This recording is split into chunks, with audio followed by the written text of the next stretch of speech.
interest in computer science. And then I started wanting to know about computers, trying to make up my mind that I'm going to study computer science from then. And then went to school, studied computer science, came out of school and started working with an organization. They came from the US to do database for countries in Nigeria, and then they were unable to stay within the Nigerian culture, and then they left. And then one of the guys that brought them was a Nigerian. So both of us stayed in and started a new company entirely to do payroll for state governments in Nigeria. And I could say that we did payroll for almost 7 states in this country.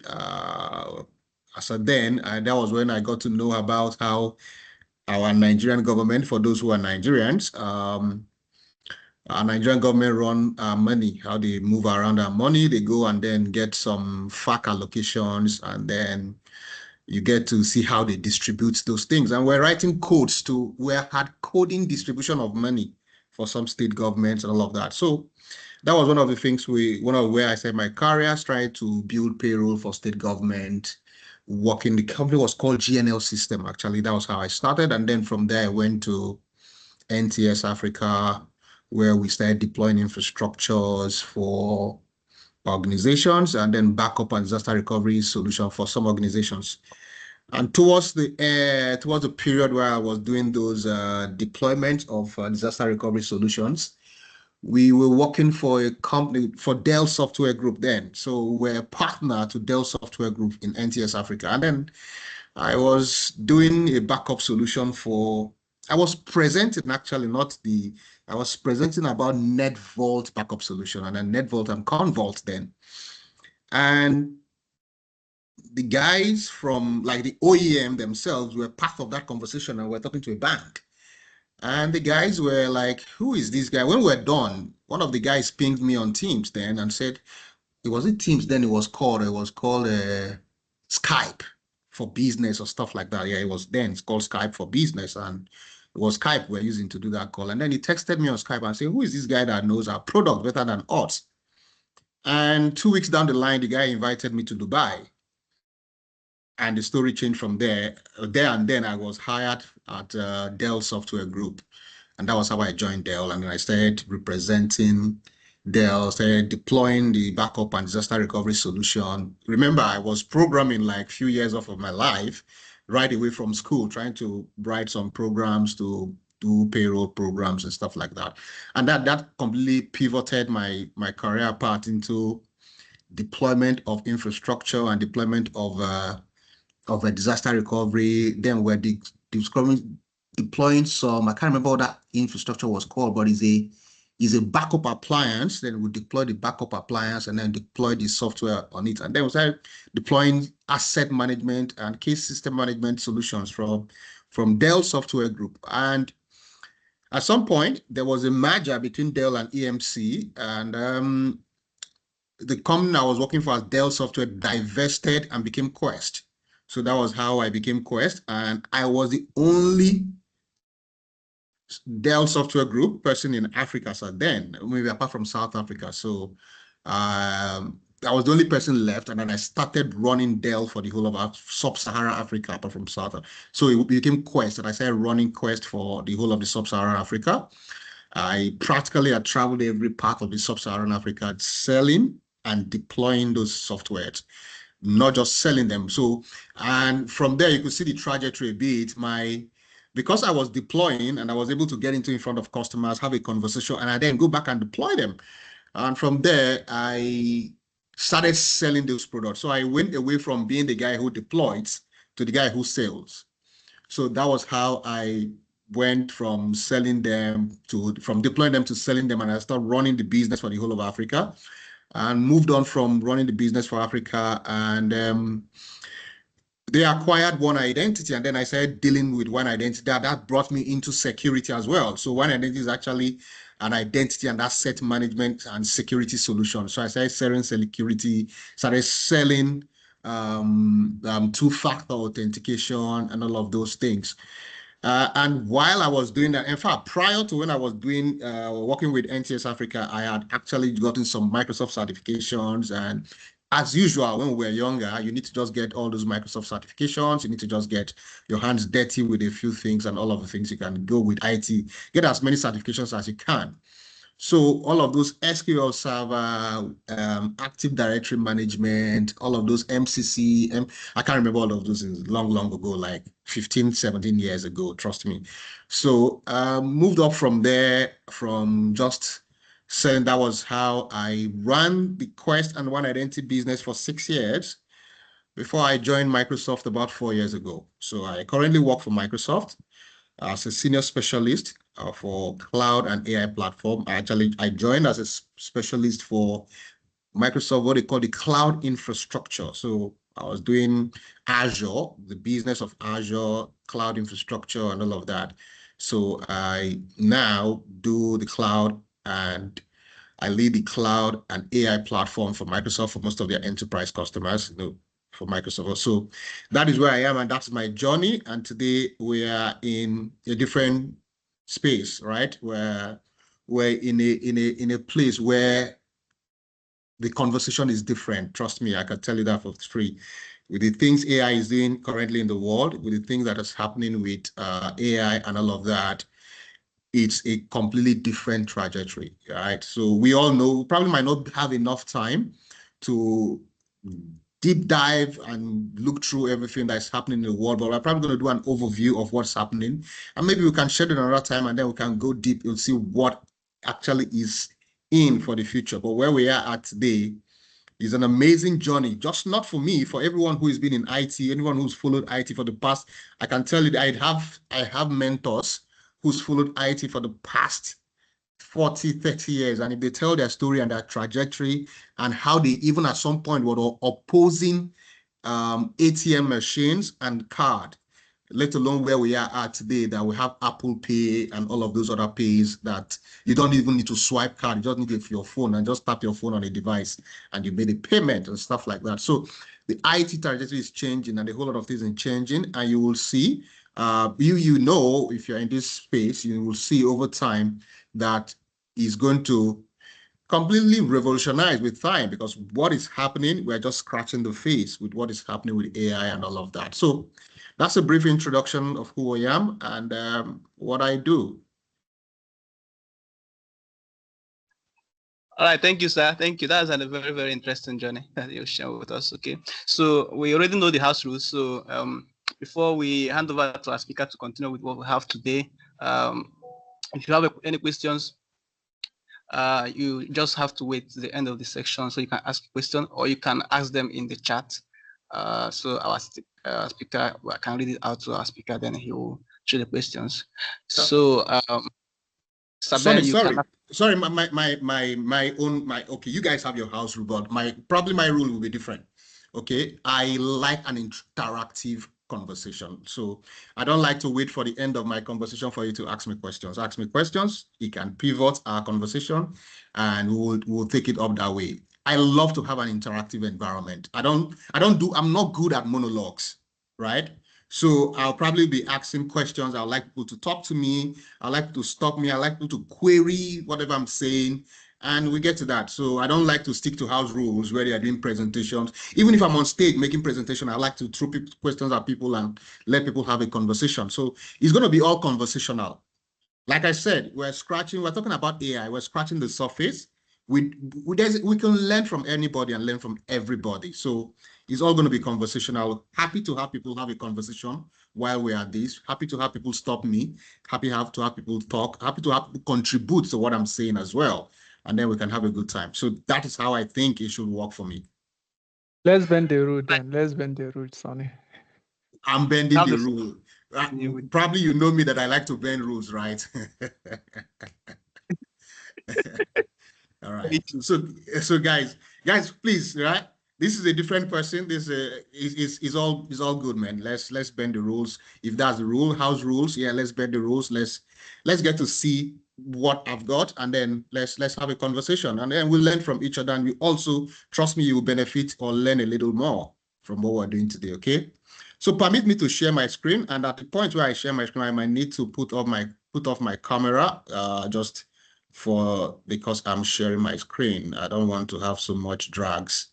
So I'll turn off my camera and I'll share my screen with bandwidth. I don't want so much drags with bandwidth. And just maybe thumbs up if you could see my screen. Let me put this in presentation mode.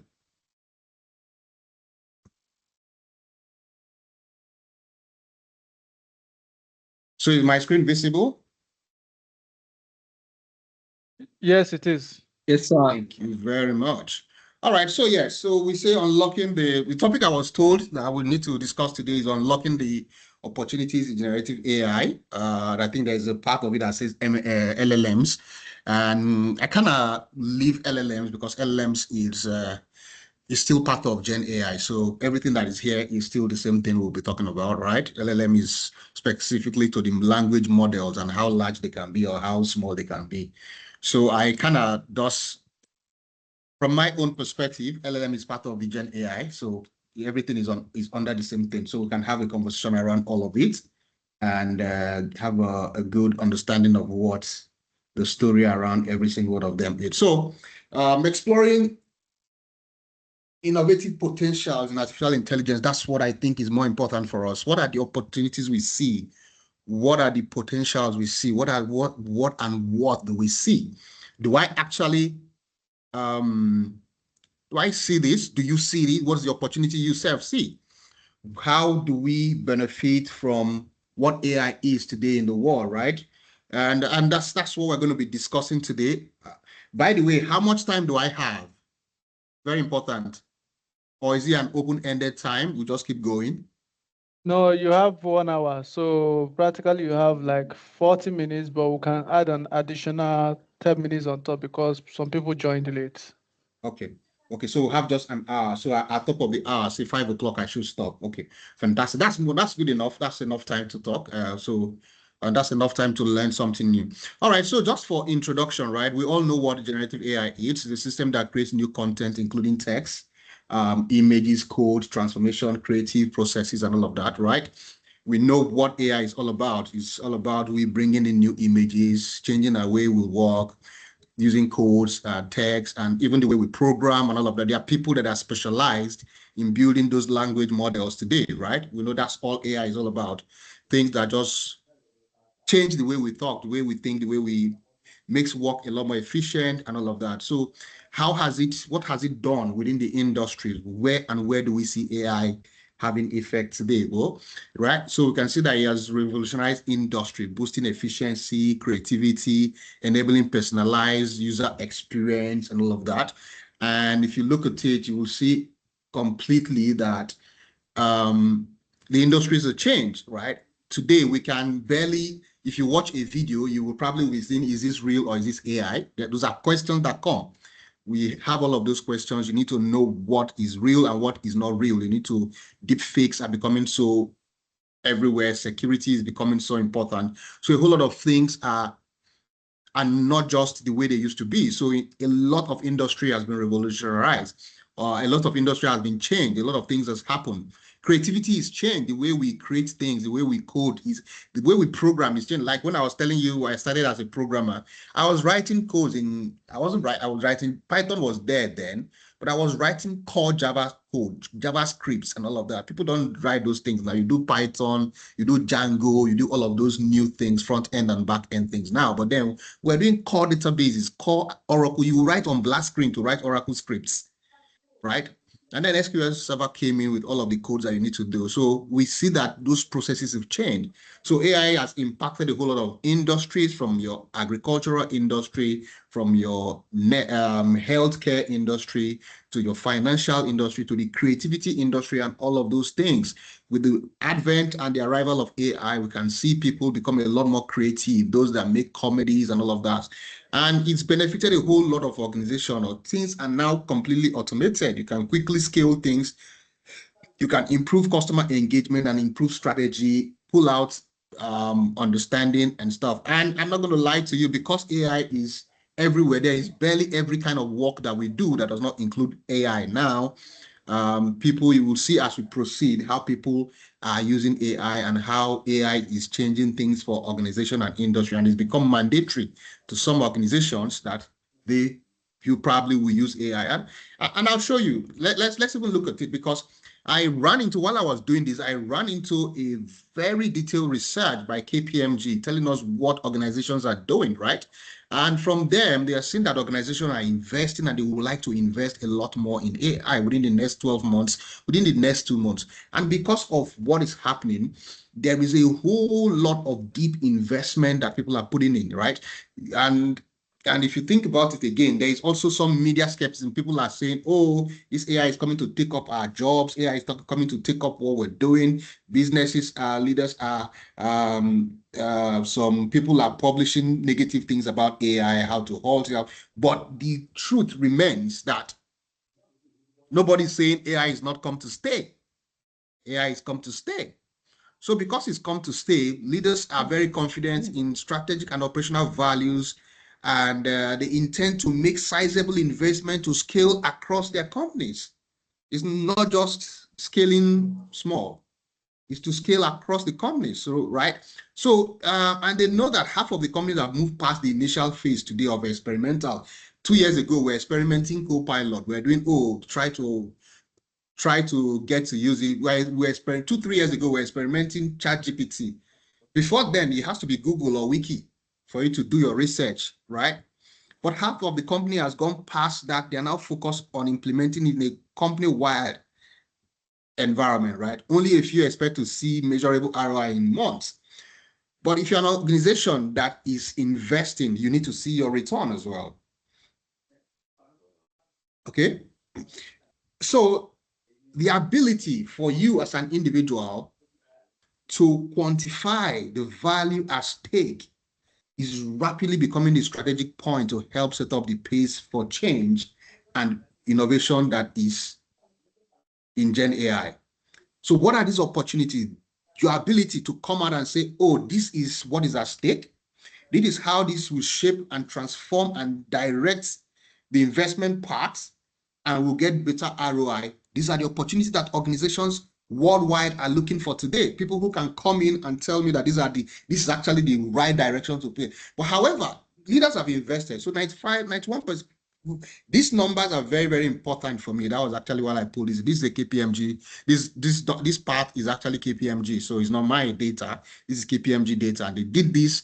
This report came, I think it was March or May this year. That was when they got this. And I know that they will review this in another 1 year, and the result would have changed. But 91% of leaders believe that AI will help the organization run a better business in the next 2 years. Trust me, I say in the next 6 months. Nobody's waiting for 6 years anymore. 68% of executives intend to invest between 50 to 250 million in Gen AI over the next 12 months. This is fact.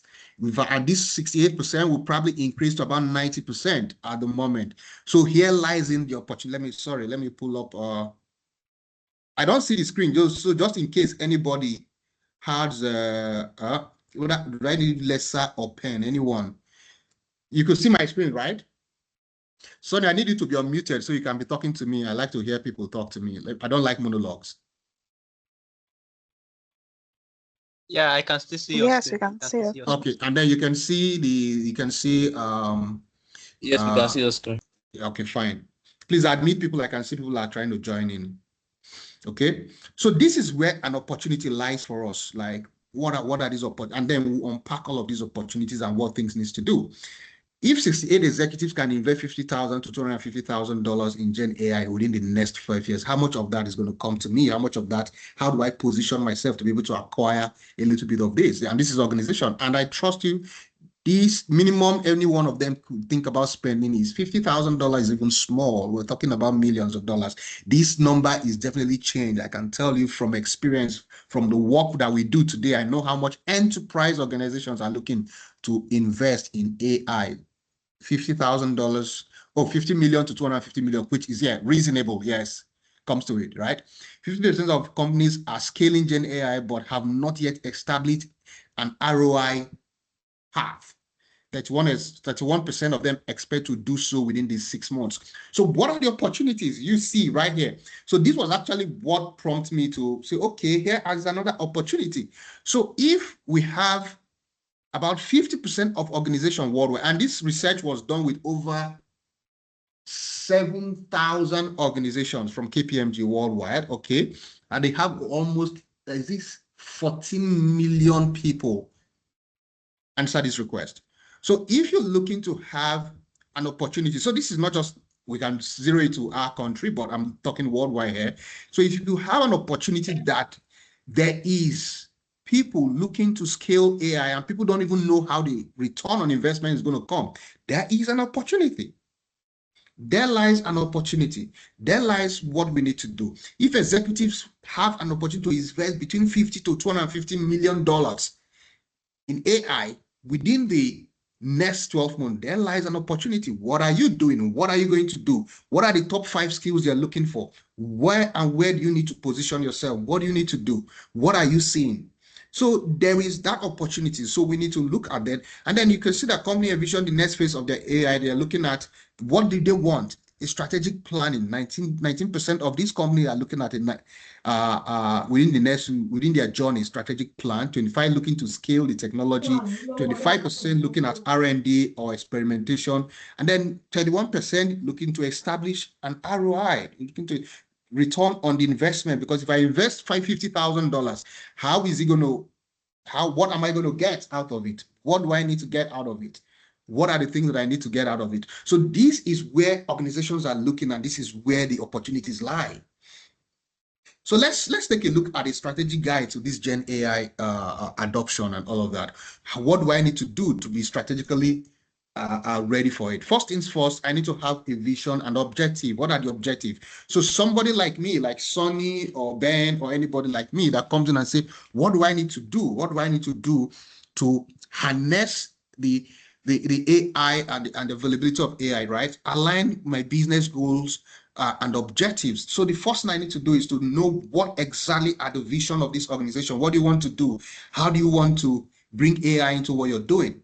Organization must ensure that generative initiatives are supported with their business objective, like cost reduction, innovation acceleration, expansion of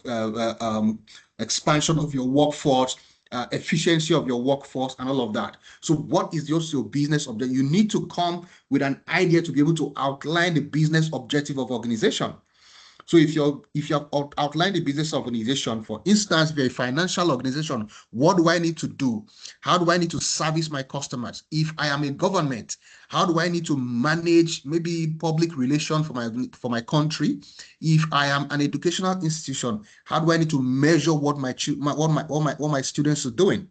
So by aligning the business goals, you need to also find and define success metrics. So what are the outputs I'm expecting? What comes out of it? If this is done, what comes out of it? All right. What are the key metrics? What are the return on investment? Like I've said initially, where opportunities lies. How am I going to adopt? What is the adoption rate? If I am using AI that people are going to use, if I'm using tools, AI tools, what are the adoption rate, customer satisfaction? You understand? How do I measure these critical AI successes? What are my long-term objectives and plan and short-term plans? How do I start? Where do I start from? So this is the first thing we need to do to be able to actually harness these the AI strategic guide points. You need to define what are my long-term goals, what are my short-term goals, what are the key metrics that I need to get off of AI, and how am I going to do it? So for you as an individual who's coming to an organization to offer this kind of solution, what do you do for them? So you need to start looking strategically, align with their business, but you need to now look at what exactly is the use cases that these organizations need to do. Because AI and what we're doing is actually meeting a use case. What do I need? Imagine Ben and Sons. If I'm Ben and Son and I sell laptop. For instance, I tell people those days I used to sell server and laptops in the cloud, right? So if I sell laptops in the cloud, so what is the use case? What do I need to know about my customers and how do I need to affect my customers? So what exactly? So it is left on guess where the opportunity is. That is a strategic goal that you need to understand. What is this use case that my customers are going to do that will be able to help them become either efficient, become a lot more profitable, or become the ability to reach a larger audience. So whatever their use case, you need to identify what we call the top AI use cases for these organizations. We would have heard everybody talk about high impact use cases, right? These are things that you need to look around for AI and innovation. What is the high impact use case for any organization you are talking to? So what are the opportunities that lie within these use cases? Maybe content creation, and I picked out some 5 high impact use cases that this is just a generic, and then we can probably dive down into some very key organizations or key industries and see what these use cases is going to be. Maybe content automation, right? Content creation, generative AI, automate content, create for marketing, communication, increasing efficiency and creativity. That is one high impact use case. Marketing, brand visibility. How do I get visible? How do I get people look at it? AI help us with chatbot, enhance customer service by providing instant personalized response to customer inquiries. If you're building chatbots, you're building bots, you're building chatbots, you're building some call them all kinds of names, agentic AI and all of those things. You build agents that help people. You build agents that respond to people query and all of that. So you have high-powered customer service is another high-power use case. So if you're a financial organization, how are you driving your customer into your organization? You can look at data-driven insight. As an executive, what you need to do is your ability to make decisions, right? And you're making decisions based on data. You're not making decisions based on sentiments on how you feel. So high impact use case should be use case that will drive large decision that could transform your organization. So a use case that will be that a generative AI can help you look at some large data sets and be able to pinpoint decision points between these large data sets. Okay, be able to create actionable insight, inform business, help inform business decision, help inform customer centric decision, product innovation, right?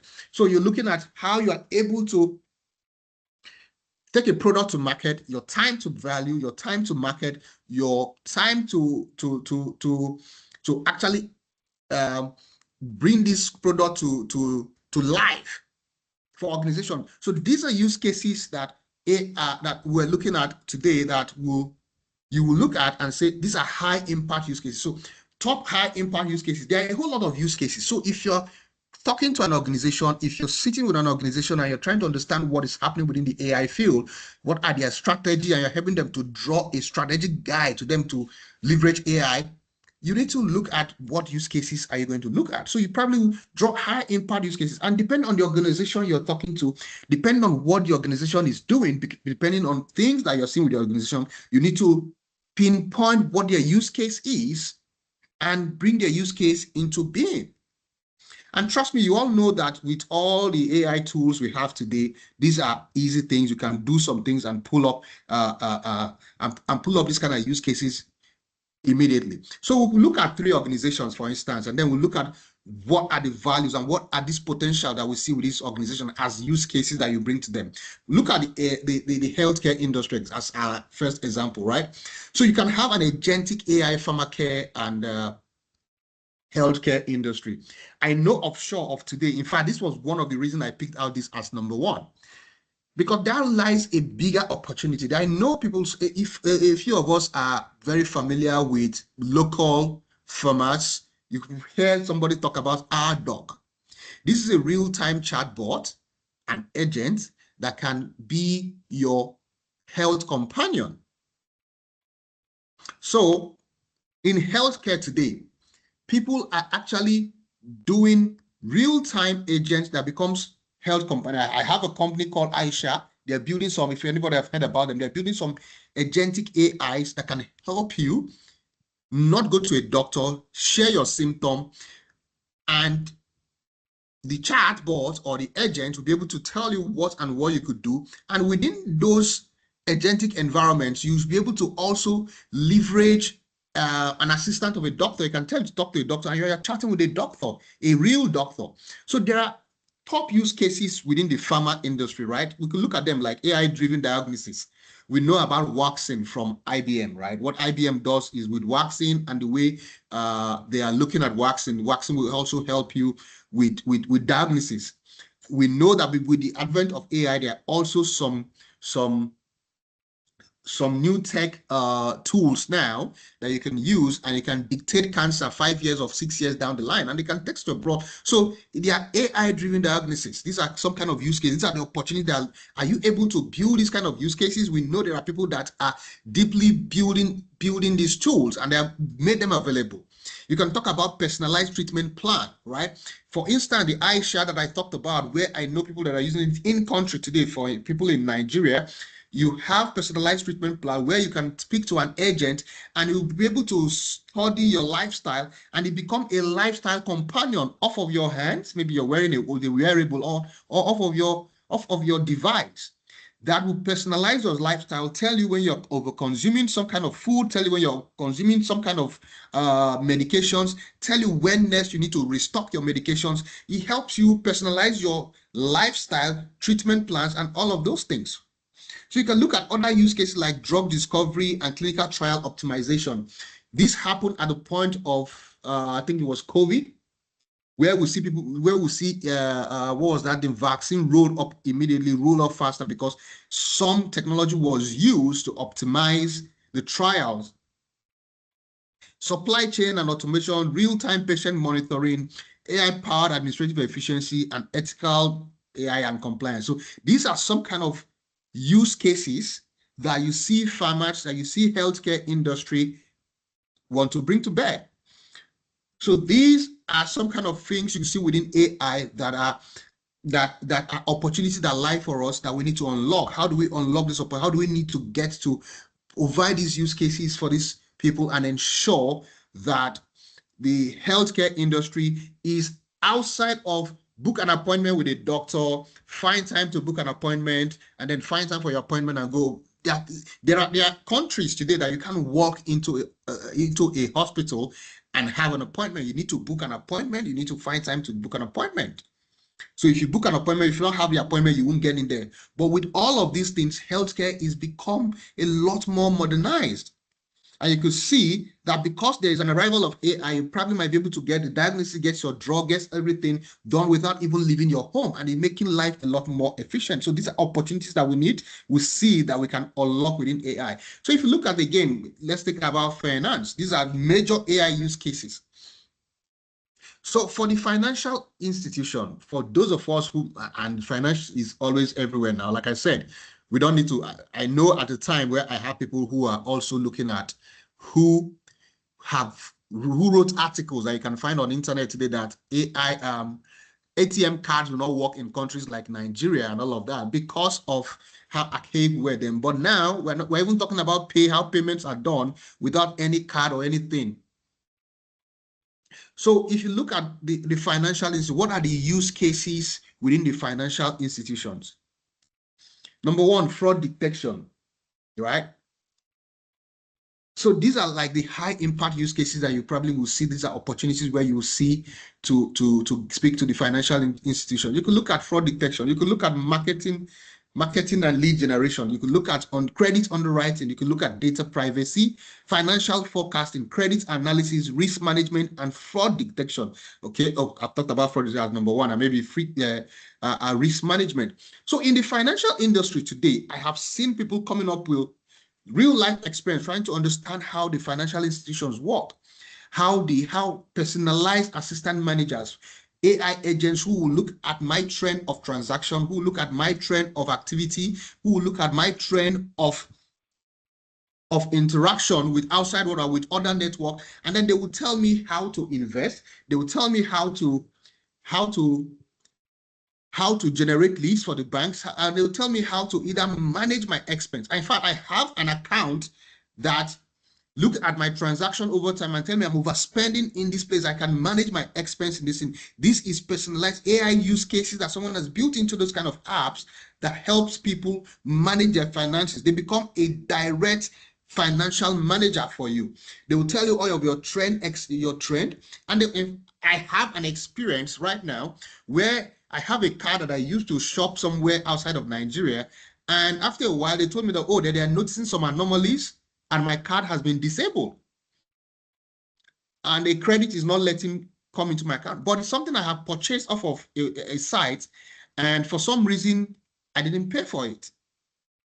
But my bank has been able to notice that I'm no longer in this part of the world. I'm here because my IP is changed, and this transaction shouldn't be happening. So they have to ask me to permit that or not to permit that. But before now, that credit would have gone. I've sat in a banking hall in Nigeria. Apologies, at least I live in Nigeria. That's why I'm saying this. I've sat in a banking hall in Nigeria, and right in front of me, I have seen debits of dollars go away from my account in a banking hall. And I'm telling the banker, see, they are debiting my account. Can somebody block this thing right now? But with the arrival of AI, you could see that these tools are there now, that there is a notice between where you are and where you're not. And fraud detection is a use case that we can explore. That lies a whole lot of opportunity. And there's still so many more opportunities within that environment for people to do. Personalized banking experience, where your banking experience, where your agent, your AI agent is able to tell you how you can personalize your banking experience. I see today that a whole lot of banks within Nigeria are coming to us. I mean us in quote, Microsoft, this is not my work, are coming to us and say, oh, we have these use cases. How do we bring these use cases into our mobile banking application, into our everyday lifestyle banking applications? So you see how this is even credit underwriting. People borrow money and you'll be able to know, is this person, based on this person's transaction history, you will do analysis of that right here and there, and you know, is this person able to take this credit? If I give him this loan, will he be able to pay back or will he not be able to pay back? And you look at risk management. So you can do analysis of all your risk management. These are some form of use cases we can look at, top high impact use cases. There are organizations that are not looking at this. If you come and bring such opportunity to this organization, you will be able to see that you have an opportunity to unlock and how they use this, how you can use these AI solutions to actually better the way these organizations operate. We could take a brief of farm, agriculture. We all eat food. With AI, you could see that you'll be able to look at your crop management. You could look at the soil texture, use drones to monitor your crops, use tractors to monitor the temperature, the weather conditions, when to plant, when not to plant, how to plant, monitor everything. And you can see that produce will be going, your produce will yield a lot more than usual. All right. Are we following me? I've been talking for almost 30 minutes now alone, and it's looking strange, but it's okay. I understand that this is not a live audience. So, but are we following what I'm saying, right? Any questions so far? Anybody have any question? At least I'm following, and they are alive. I believe they are all alive. Okay, good to know that someone is following. Good, thanks, Wina.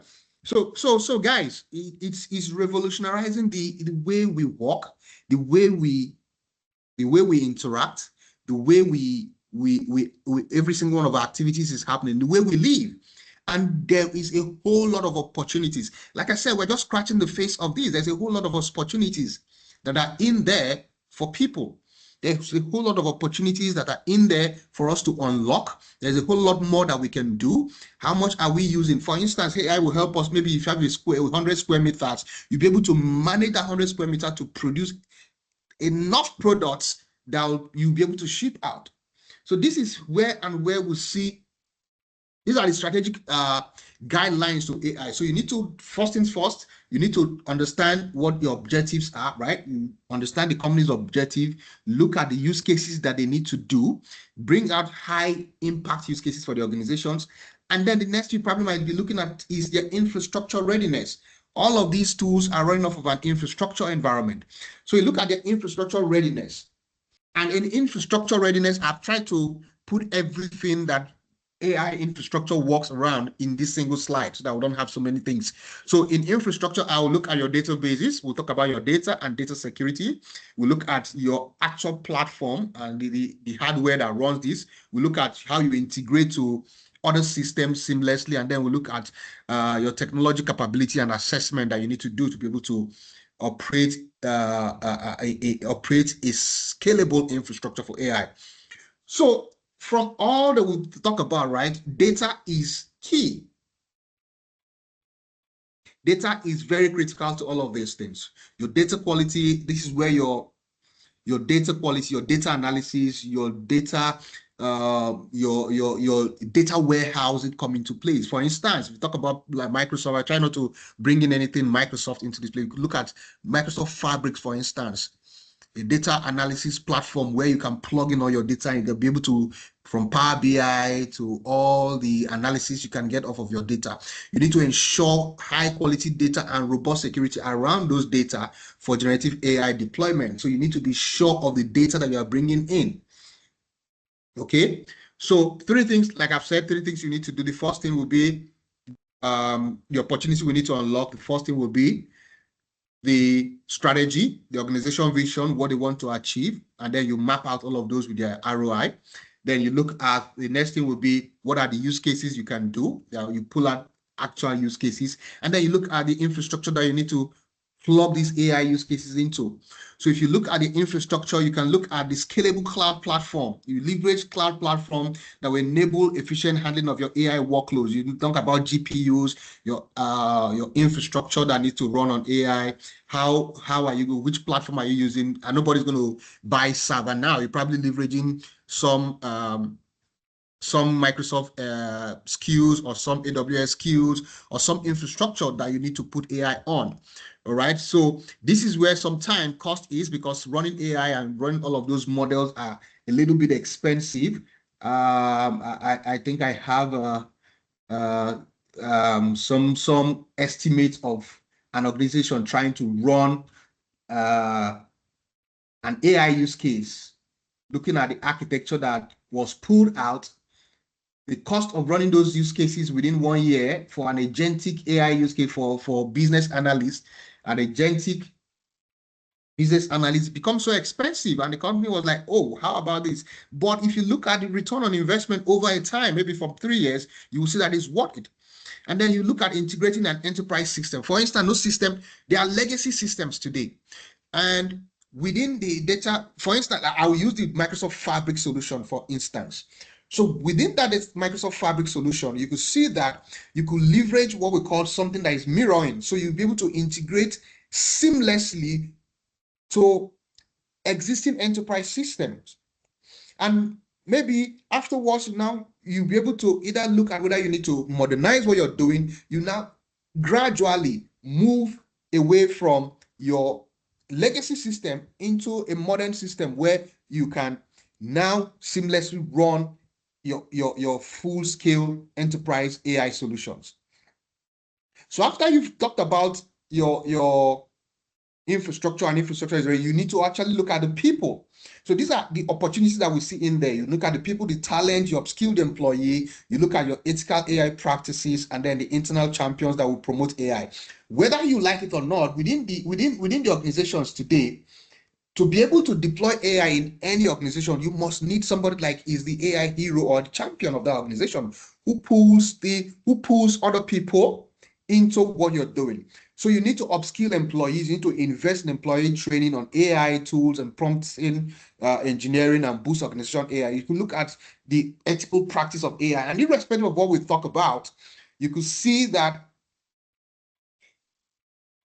ethics is very important. We'll look at some ethical practices in AI. Oh wow, I'm running out of time. Just about 8 minutes to go. Okay. So just to run fast, we know about talent and skills and opportunity. So if you're able to bring people together to train people in AI, if you're able to bring people together to either give people understanding of what AI is all about, maybe educate people, you remove one of the major blockers to AI adoption. And one of the things that, whether we like it or not, and I've said that initially, organizations are ready to adopt AI in full scale. So afterwards, you look at after training people, you look at what are the skills that you need to develop in AI. Top 5 AI skills. This is not mine. This is not me. This is actually, I think this is Copilot trying to tell me the top 5 AI skills, and I refuse, and I try to change it a bit. This is me using AI to talk about AI. So that's just what I'm telling you here, right? This slide completely is not mine. So I looked at for the top 5 AI skills that we're talking about today. Everything that is AI, what are the top 5 skills? To my surprise, it talked about prompt engineering. I know I've done prompt-a-thon over and over and over. Prompting is become a skill right now. So someone to be able to craft effective prompt for an LLM, for a single large language model, your ability to craft prompts, and your ability to write something to maybe a ChatGPT or a Copilot to be able to send a response is now a skill that people are requiring. Machine learning and deep learning, these are the foundations of AI. These are all skills that are relevant in the AI industry today. You look at your RAG, your augmentative generative retrieval augmented generations. You look at your ability to do chatbots and ground in internal data. These are very, very important AI skills that are required. Multimodal AI, text, image, your ability to take a text, image, mix them, integrate them to reach workflows, develop workflows off of them. These are all top 5 AI skills. You can look at your ML, your AI infrastructure, your scale, your ability to scale, deploy AI infrastructure, and also secure AI infrastructure. These are top skills that are top 5 AI skills that are required. So this is where the opportunity is, where you're learning how to use this technology, or you are learning how to build this technology. These skills are required for you, and these are all of the things that you need to do within the space of the opportunities we're trying to unlock within AI. So as much as we are also looked at all of the skills, look at all the strategies, and if you look at it, there are 3 main things that I've talked about when it comes to unlocking the strategic guide to unlocking an AI potential. Number 1, like I've said, 3 major one of them: objectives and the goal. What are the use cases? And then the infrastructure readiness and skill is the 4th one. And that is basically where I will draw it. And then we'll look at, as much as we're deploying AI, what is governance and ethical foundations in AI? Very critical and important. Irrespective of what we do, governance and ethics is important. It is important that we look at the AI governance, the AI frameworks. We need to be sure that is important to govern the AI. The AI frameworks of fairness, transparency, accountability are all put in place. You ensure that a human-centric AI design is there, and then there is a competitive identity through ethics. Okay, so just to run through these so that we don't look at that, we look at the 5 principles of ethical AI. These 5 principles cut across every single AI platform you're going to be building. Number 1 is the principle of transparency. You know that your AI system will require to provide clear explanation of decision-making processes for stakeholders to understand. So you must be transparent with AI that you're building, and as much as it's transparent, you need to be fair and mitigate biases and ensure that everybody is included, whether it's the black, the blue, the red, the LGBTQ, the straights, the he, them, he, Hausa, Igbo, everything. You need to be fair. You need to take away all forms of biases.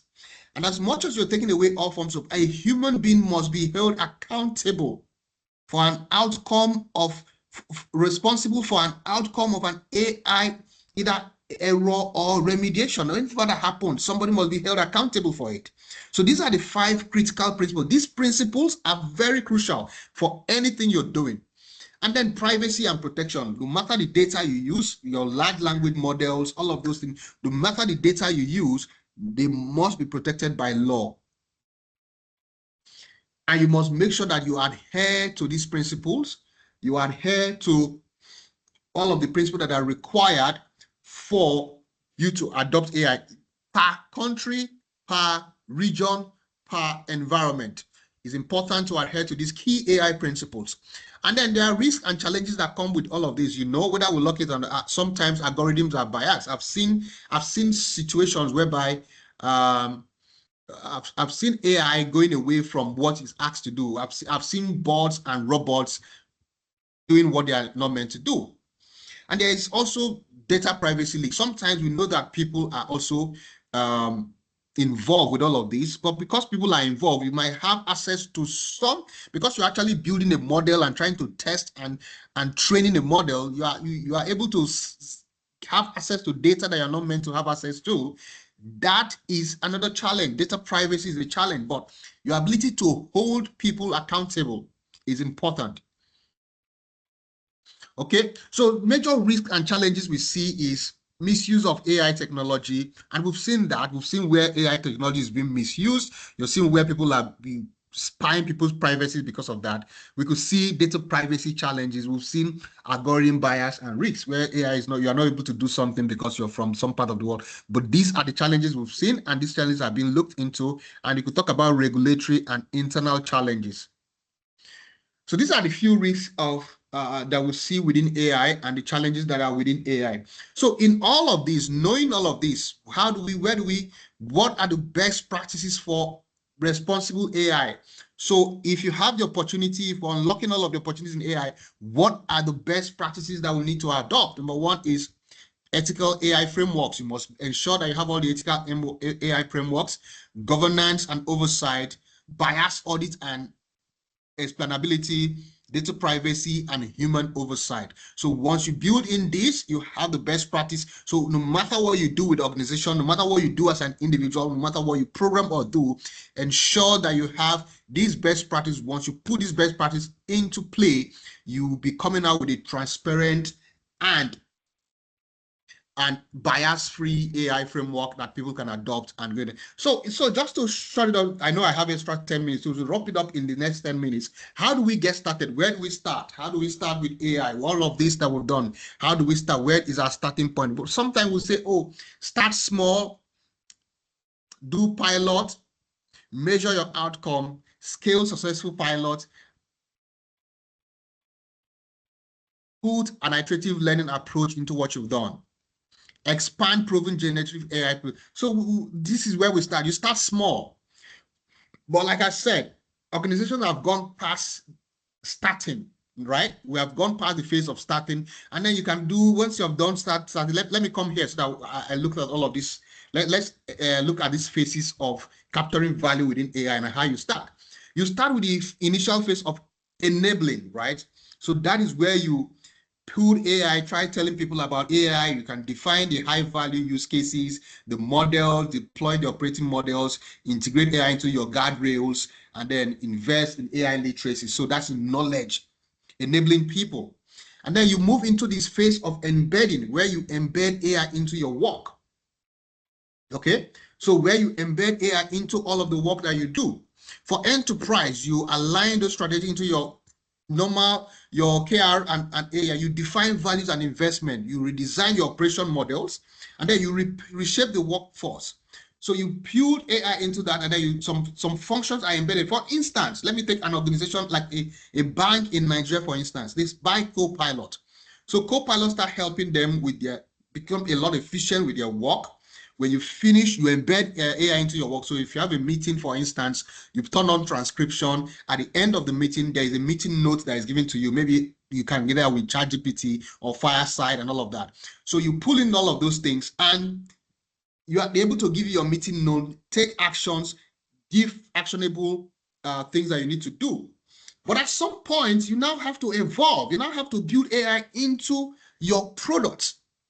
So organizations have moved past this enablement. They are into these phases. Some organizations are into these phases where they embed AI into their work. And some are going into the actual evolution of AI where enterprise will define an ecosystem strategy, where a bank, for instance, will build AI into their banking app, and their banking app will be able to have interaction with the customer, make analysis of what their customers is doing and their customer interaction, and then pull those information back into the bank and help the bank make a decision, right? So a situation whereby an ecosystem is now defined, a model value for the ecosystem is now defined. Those are the evolution that we see in AI. So this is where organization gets started. This is where organization starts from, and this is where it ends. However, in IT, like we know, nothing is an end. It's always a loop. So you reiterate. So we go to a place where you now need to promote continuous agile changes, because this is what AI brings about in all that we do. So you are able to deploy AI system across an ecosystem, compete using domain models, compete using ecosystem data, and combine cloud with AI optimization chips. This is where AI becomes revolutionary. And that is where companies come in with maturity into adopting AI. And this is where we see the value. And these are the things we need to unlock. And these are the things we need to get into. These are the opportunities we see in AI. So wrapping up, once you have done everything you need to do, like I said, you need to now look at what are the key metrics and next steps that you need to do. Who is your target market? So you set out key metrics for generative AI, track adoption rate, cost savings, customer engagement and interaction, speed to measure your Gen AI success. So after you've deployed, after you've done those things, what is my return on investment after I've done all of this? What have I been able to achieve? You will track your adoption rate if people are using all of those these AI, this opportunity that you've unlocked.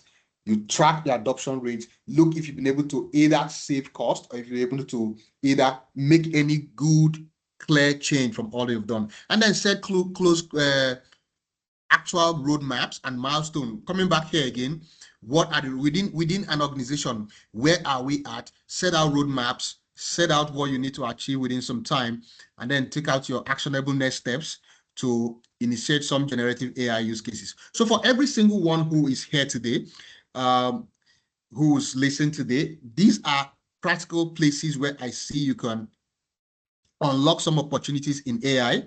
All right, you can look at where do I play in, what part of this generative AI space do I continue play in, what opportunity do I see?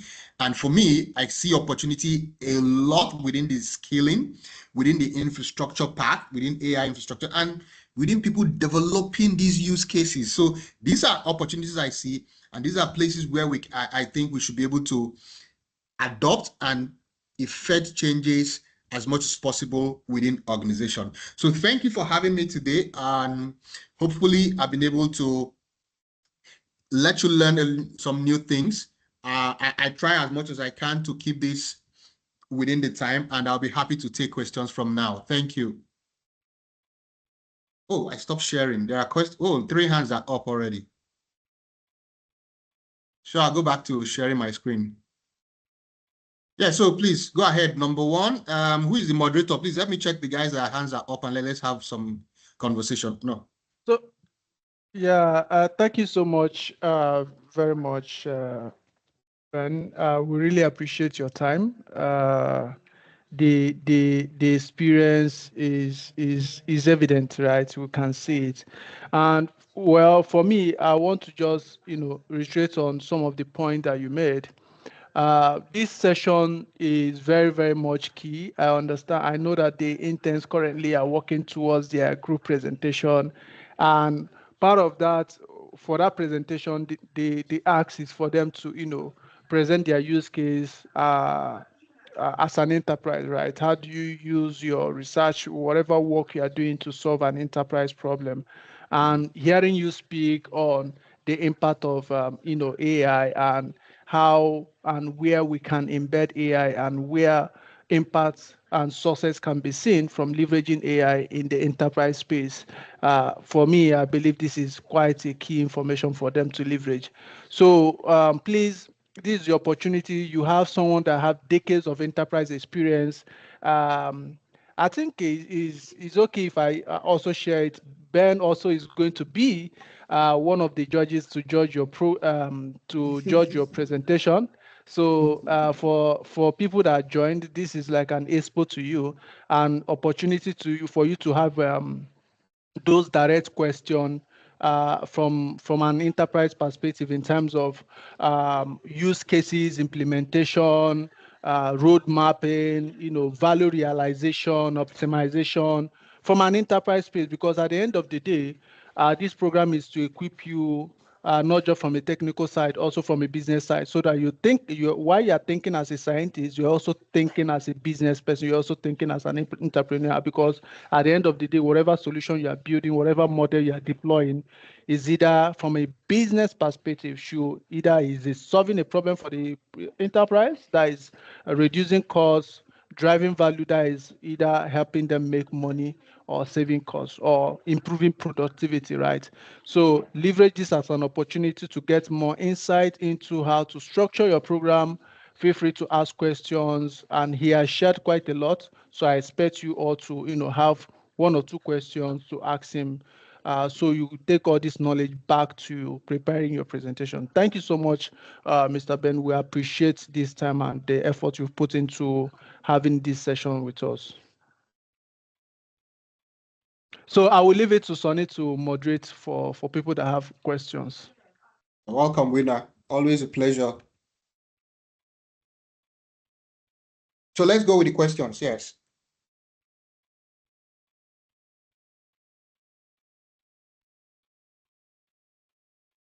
Sonny, are you there?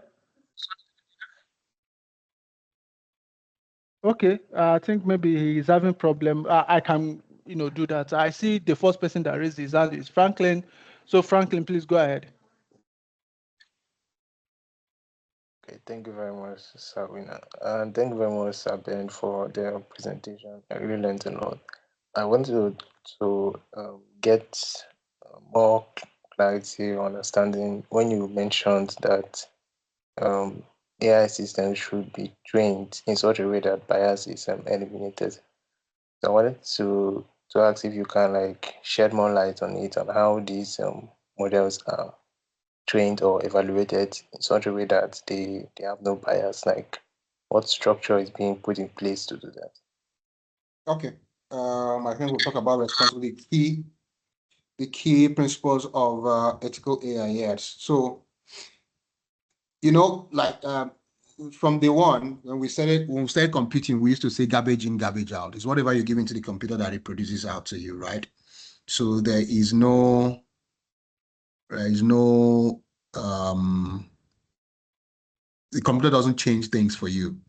But however, with AI, with AI, it has its artificial intelligence. So that's what it is. It has intelligence. It's able to model things and change things.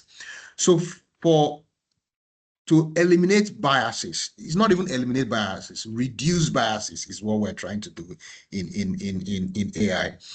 The data set is where the critical input comes from, right? The kind of data set that you put into those AI use cases is important. So if you're putting a data set that is inclusive, if we take a practical example, I want to understand how people shop within. I don't want to limit this to probably, let's even say Lagos. If you live in Nigeria, if you're around Nigeria, how people behave in Lagos. And I go to the mainland alone and I pull data off of the markets in mainland. And I use that to judge Lagos. That is being biased. But I want to be able to be sure that I am representing every single part of Lagos. There are 50 something local government or LCDC that they call them in Lagos. If you pull data for all of those places, the AI is intelligent enough to ensure that there is fairness within all. So it's about the data that you fed this AI. So that is where these biases are being eliminated by ensuring that you impute data that is very inclusive. That way, you've been able to, you are fair to all, because these are machines. They don't even harbor any form of individual or personal biases. It's not going to see, AI it doesn't know whether you're a black man or a white man. No, it just knows the data that you fed it. So to be sure that you reduce bias and mitigate bias and ensure fairness, data that you feed into this AI tool must be inclusive, and it must include data from every part of the world. All right, that's the best way. So So imagine you are doing, you're trying to pull it, you're doing an analysis for a bank, for instance. So you're able to, you pull data from their retail customers, pull data from their enterprise customers, and pull data from their corporate customers. That way, you've been able to represent the entire demographic that the bank services. So you represented that demographic that the bank services, you've been able to put in, you are sure that whatever data, whatever information the AI is giving you is fair and is less of bias. So that is the best way to reduce bias with AI. Does that help you? Yes, sir, it does. Thank you very much, sir. You're welcome. Next question.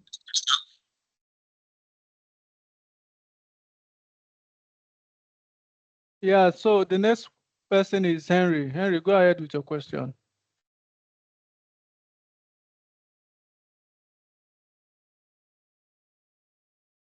So thank you. Henry, are you there? Thank you. I wanted to ask you. We can't hear you, Henry. We can't hear you. Your voice is so faint. Very much. Can you hear me now, please? Yeah. All right. So I wanted to ask, you made mention of something like cloud computing, that you say many organizations, when they want to invest into AI, maybe due to the cost or something. So I want to ask now, if as an individual, we are trying to, let's say we are working on building all this AI model and others, how do we integrate this cloud computing, since it is highly it's cost effective? I'm trying to ask. Okay. So for instance, if you're trying to build a model, right, as an individual, your model is usually is going to be very small, right? So you probably will definitely you will leverage the cloud. There is no way you can build a model you can build some things on your system, but if you want to test those models, you need to build on some AI infrastructure, maybe some GPUs and all of that. So you will need to buy, but it's going to be very small. For you, there is no cost. I don't see, it's an investment that is minimal. Probably you are doing a D12 infrastructure or one server somewhere in AWS that is costing you less than $100 for a month. But imagine an enterprise with 60 million customers, and they want to roll out a model that will be able to study all of their customers and their customer behavior. Imagine the amount of infrastructure, cloud infrastructure that will host that. So I'm looking at an organization and at the scale at which they want to go. AI is not cheap. No matter what anybody says, AI is not cheap. Microsoft sells Copilot, and I know Copilot is not cheap. That is why I have said, based on the statistics and based on the research that KPMG did, they are looking at between $50 million to $250 million to be invested in AI in the next 6 months. So imagine an organization saying, I want to invest $250 million. The big question for that organization is, where is my ROI? If I invest $250 million, which return, how much do I get back? Because that's what enterprise organization does. Everything comes to naira and kobo, dollar and cents, right? Pounds and all of that. So if I put $250 million in a business, in some AI, how does it help me become more efficient? How does it help me become more customer-centric? How does it help me become more profitable? Bottom line. So these are what organizations are looking out for. So when organizations are looking out for these returns, they'll look at the amount of money they want to invest. So if I put in 50 million, am I be able to get 200 million in 1 year, 2 years? How does it help me? So those are the costs that is where the cost is for organizations. I gave that example. For me, talking of a use case that an organization with 60 million users is trying to do. But for you that want to build a model to be able to do that, it probably less than $100 or $20 or $50 investment you put in on maybe your portal, your AWS portal that you are using to build your model and stuff like that. So you don't need to worry so much about that cost. But organizations worry about cost and they want to see the return on the investment they are putting in. And we've been able to also show those organizations that, yes, if you're able to do this, there are new opportunities and new trends that will come in for you over the period. Does that answer you, Henry? Okay, I believe that does. Yeah, Franklin still has his hands up. Is he a new one? Is a new one. Franklin, just keep your hand up, but let's move to Ayomide and Divine Peace. Then we'll come back to you. Let's give other people to a chance to ask at least one. Then we'll come back to you, Franklin. So Ayomide, please go. Okay, good evening, sir. I don't know if you guys can hear me. Yes, yeah, we can hear you. Thank you very much for the session, Mr. Ben. Still on the fairness and bias question, I wanted to ask that, given that some data sets are often underrepresented, that certain age groups or populations are not included, specifically in the healthcare sector, what would you consider the best practice for ensuring that systems like that remains fair and unbiased across diverse groups?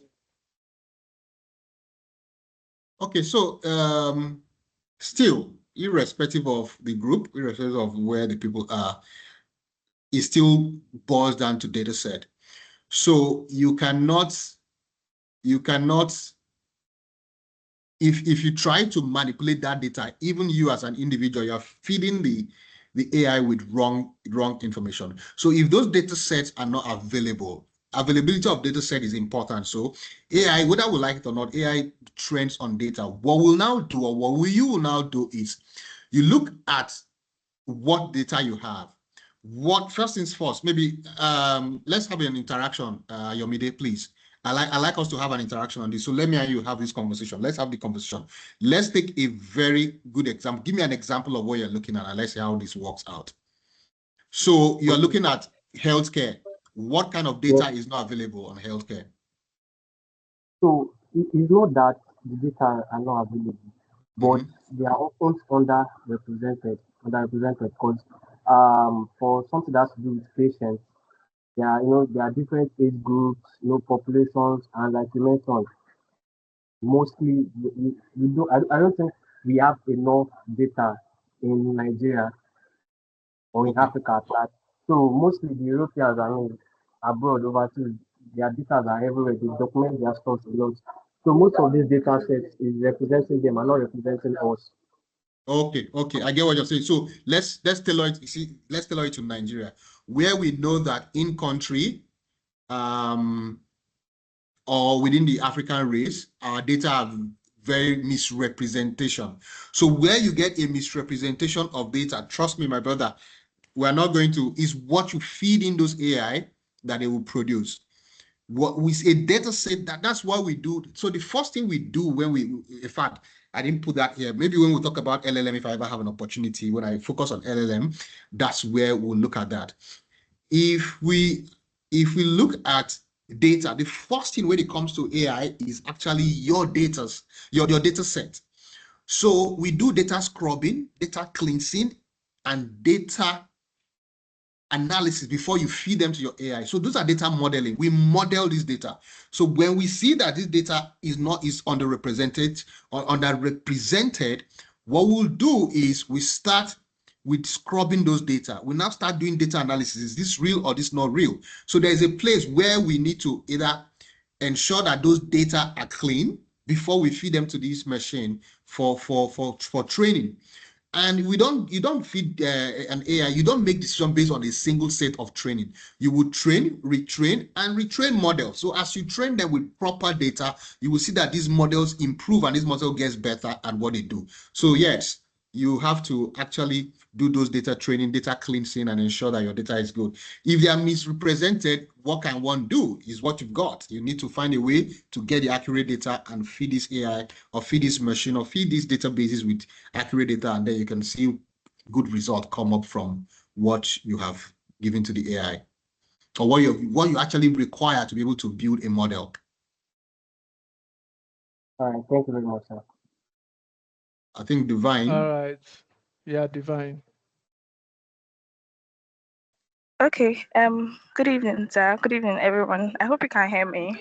Yes, you're audible and clear. Okay. Okay. Thank you. Anyways, thank you so much for the section. So my question, I think, is quite similar to what Ayomide asked, because I think you mentioned at the beginning. I'm not on my notes here that a lot of organizations are kind of like looking for opportunities in AI and all of that. And now I've been looking at the like education sector, right? And I'm wondering why it seems like they're a bit slow, like in catching up these opportunities, because sectors like banking or finance or healthcare system kind of like integrate these opportunities like very fast, and the education system or sector just seems to be like very slow. And I really wonder why. Probably maybe it's the people that are there or something like that. Then my second question has to do with the ROI, right? I was having a call with some of my team members today, and we had like different ideas of different ways we wanted to like integrate AI into our work and all of that, but we were not able to like get a really good ROI on some of them. I just wanted to know if there's a way to like go about getting down to the ROI, like how to navigate or how to pinpoint, getting ROI on some of these sectors that seem to not have a very good ROI. I don't know if you understand, but yeah, that's my question. Okay, let me see Thank if I you. can answer you as much as I understand. Okay, Maybe, the first maybe part is I can. Sorry, okay. Go ahead. sorry. Maybe I can help reframe her question so you have a better understanding, because I understand her question and understand where she's coming from. Okay, So, good. Thank you. the first question is, why is it that the educational sector is so slow to AI adoption? That is one question. Then the second question is, let's assume you are a data scientist and you have a project idea for your organization. How do you go about figuring out return on investment, ROI, for that particular idea or for that particular experiment or for that particular project you want to carry out for your organization, considering the fact that there is also slow adoption in that particular industry? So a typical use case is, let's say you work for a university and you want to present a unique idea to that particular university, but you are finding it difficult figuring out how the university will see return on investment on that particular project you want to, see value from that, what you want to present to them, considering that they are not very agile when it comes to AI. They are not very curious also. They are not a curious organization when it comes to exploring AI and stuff like that. Thank you, Winner, for helping out. Okay, so let's start with the first one, the education sector. Funny enough, I think last week, look, it's a new week now. Okay, about 2 weeks ago, I was presenting to a school on what the benefits of doing ITs and all of those things are. It's actually a very appalling situation. Apologies, I'm accepting that, Divine, that in this country, in part of this world where we came from, in this our country, educational systems are very slow in adopting any innovational change because of the funding that comes to them. So if it's, for instance, a federal university, you pitch an idea to a federal university and you want to execute that idea, they will look at what's going to cost them, what is going to take away from them, and what is probably going to bring to them back.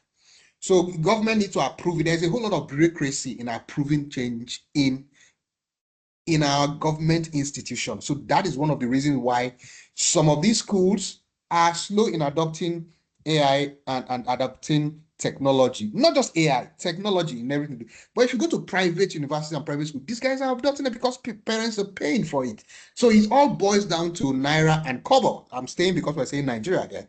So it all boils down to Naira and Kobo. So people are looking at how much they're going to invest, and how much are they going to get? For instance, if you take a school, let's say Enugu State University, apologies if you're from Enugu, I just picked that out of my head, right? Enugu State University, the state government needs to fund them. They need to go to, so this is an allocation, there will be a budget for Enugu State University in the state government funding. And then the state will now come and ask students to pay school fees. And when they pay school fees, a certain amount of that school fee needs to go to some ministry or some department or some agency. If those goes to those agencies, if that kind of funding goes to those agencies, the university doesn't have the full fledged of that money to execute business, to execute projects that they want to do. So that is where there is a problem. And that's where you are not able to actually bring out the complete ROI because of the way the schools are being run.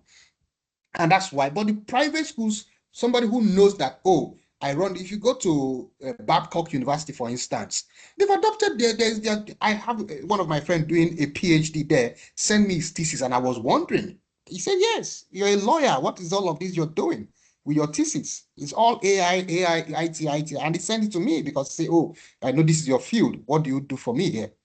You get, so it's from the path where we are, where in this country, the federal schools and the government managed school, the bureaucracy of that's one of the reasons why they are slow in adopting these things. But we get there. We just need to, and if you have an idea, please do not relent.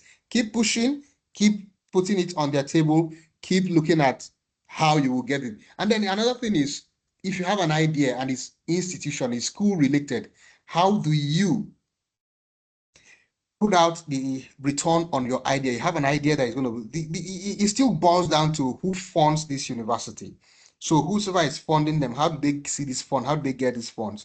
If I have a direct, if I have this, your direct use case, we might be able to, we can take this offline, discuss in detail, or can bring in, storm in head on how you can actually get a return on investment. But the first thing that matters in every use case or in every pitch that you're doing is the value.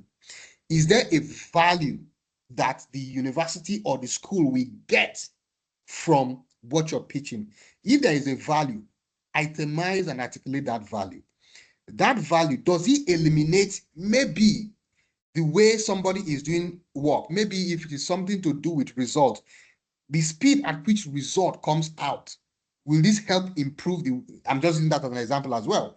So what is it going to take away? What bottleneck, what problem is it going to solve? Is it going to make the university work a lot more efficient? Is it going to make somebody in the university a lot more efficient? Is it going to make response time faster? Is there going to be a better turnaround time? All of those things are what you can quantify and put as a return on investment into that your AI use case pitch that you are bringing to the school or to the institution. For any organization that it is, for whatever. For instance, if it is meeting notes, somebody is recording this thing, and I can tell you that if you go to Teams at the end of this meeting, if you go to Teams and put transcription, it will give you the whole meeting notes, tag everybody that needs to be, that have an action on this thing, and also put every name that was mentioned and what everybody says. Before, there's a secretary that needs to sit down and write a meeting note, to come and write that. You carry that thing once and send it to everybody that was on that meeting. Same time, almost immediately. That is eliminating, I'm sorry, the job of that secretary, the amount you're paying, the amount of time that secretary is meant to sit down and start writing notes, maybe jotting, we'll probably be taking jotting. So the work has become efficient, turnaround time has become shorter. And these are the kind of, these are ROI, these are return on investment. It's just that in this part of the world, we don't put value to money. Sorry, we don't put money to time. If I spend 1 hour doing this presentation to you, if I put that 1 hour to time, I'll tell you how much that 1 hour has been. That's how much I've earned for this 1 hour. So those are ROIs, those are return on investment. So once I can articulate the value and what is going to eliminate, that is a good return on investment. And you can pitch it to your organization or to anybody that you are talking to. Value is everything. It's just that we don't put value, we don't put money to time in this part of the world. Yes, thank you so much for that response. I know we are way above time. I don't know, a lot of I see Franklin's hand is still up. I don't know if you will still have time to take more questions. Sure. If you don't, let's go. I Oh, have okay. about, yeah, let's go. When I'm getting out of time, I'll let you know. It's a Sunday, so this is my free time. Okay. Enjoy my free time. Let me spend my Sunday evening with you guys. Oh, okay. Okay. Yeah. Franklin, you can go ahead. Okay, thank you very much, Ben, for making out time for us this Sunday. I'm still confused about, I still have some questions relating the AI ethics, the transparency and accountability. Okay. For example, I think it was some months ago, Interesting topic. I saw a post about Grok, that is Mox Yeah. Yep. I GPT. saw a Yeah. post, yes, I saw a post about Grok whereby Grok said something, made some negative comments about Elon Musk. So I wanted to ask, like, and also I also saw another one whereby um the AI was kind of like creating positive comments, and people were saying that like Musk is how I put it, like using the AI to favor him, something like that. So how can transparency be established in that scenario? Is it that um like there's a particular government agency that comes to check how these AI systems are being built? Okay. There is a regulatory agency that checks this AI. Okay. For instance, I'll tell you from Microsoft. So pardon me to use a Microsoft example. You know that most of these agents, let's call them agents, or these bots that we built are hosted on either Microsoft, Amazon, or some other cloud that we don't know. But Microsoft and Amazon and Google are actually have most hyperscalers that host these agents. So yes, if there is nobody that is going to check what, if you're here building a model as Franklin, right? And you put your model on the cloud, nobody's going to check your model. But until it starts acting out. Was that your media that asked the question, or Franklin? Who asked the question, please? Let me be sure. It's Franklin. Franklin, fantastic, because okay, I saw him, this hand went down. So if you build any model, if you build a chatbot today and put it out, nobody's going to come and check what you built and put it out. But as your chatbot starts,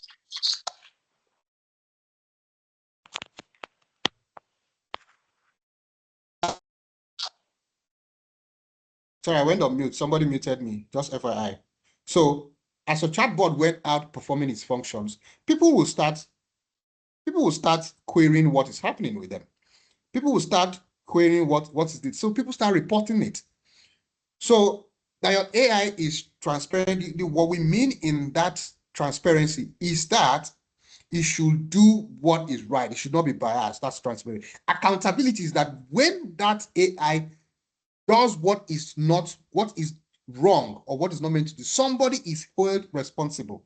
Trust me, in Elon Musk's organization, even if they don't publish it, somebody must have been fired for what Grok did by making all of those negative comments. Somebody, because the data set that you give it, that was sent to it, it comes off of the data set. But sometimes I saw something recently where three AIs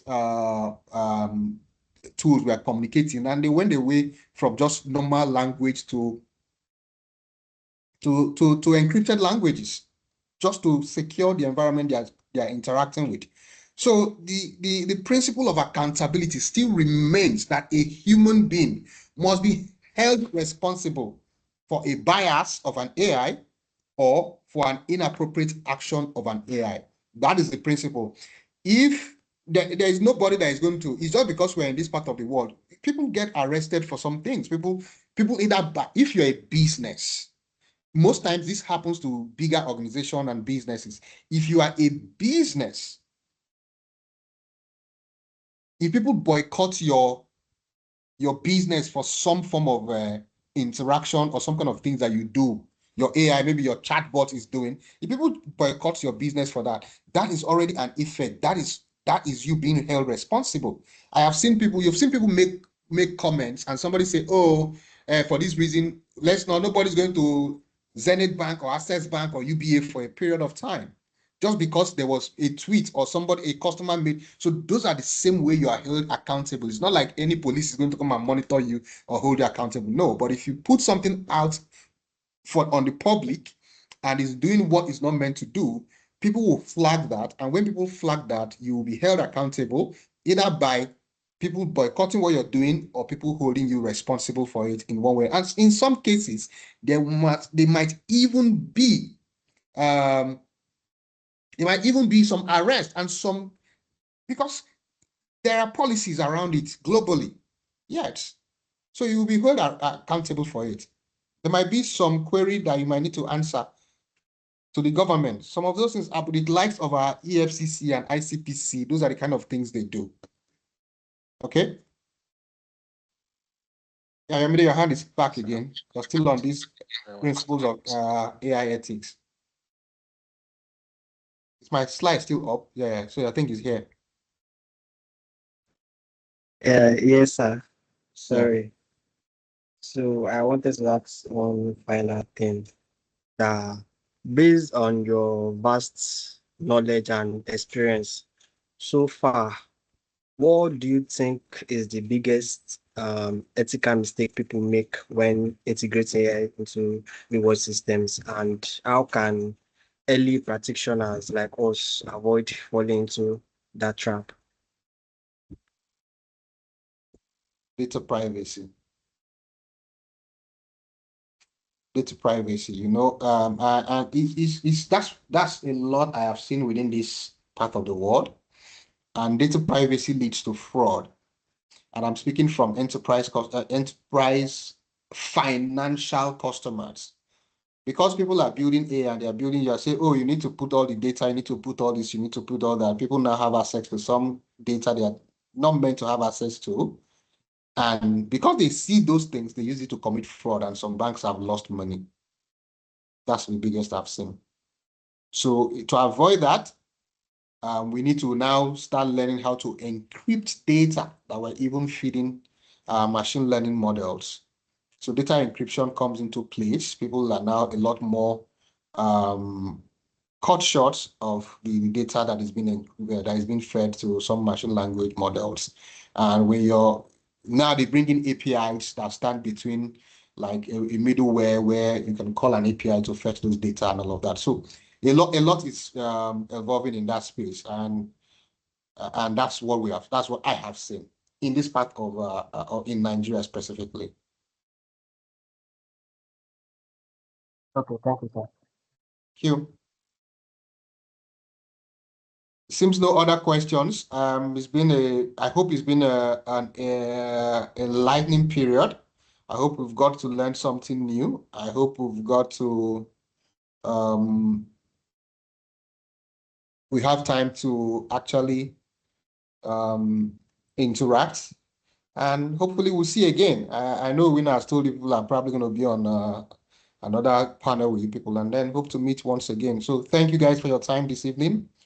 I hope I've not bored you with, and I've overstayed we were meant to be 1 hour, but here we are, 2 hours thereabout. And it's been a fruitful period for me as well. So thank you for your time. And for everyone who's asked questions, I hope I've been able to educate you or enlighten you better than you came to this section. Thank you so much. We really appreciate the time. This was the opportunity to have a friendly side of Mr. Ben, because I know come 6th of December, he won't be this friendly to all of you. It's straight to business, but we appreciate the time. The recording will be posted, and the deck will also be shared in the resource channel. Probably later on today or on or before Tuesday, all the resources will be shared. Thank you so much. We appreciate your time. And for everyone that joined, thank you for joining, and have a blessed day ahead. Thank you all, and have a good evening. Cheers, everyone. All right, bye-bye, everyone.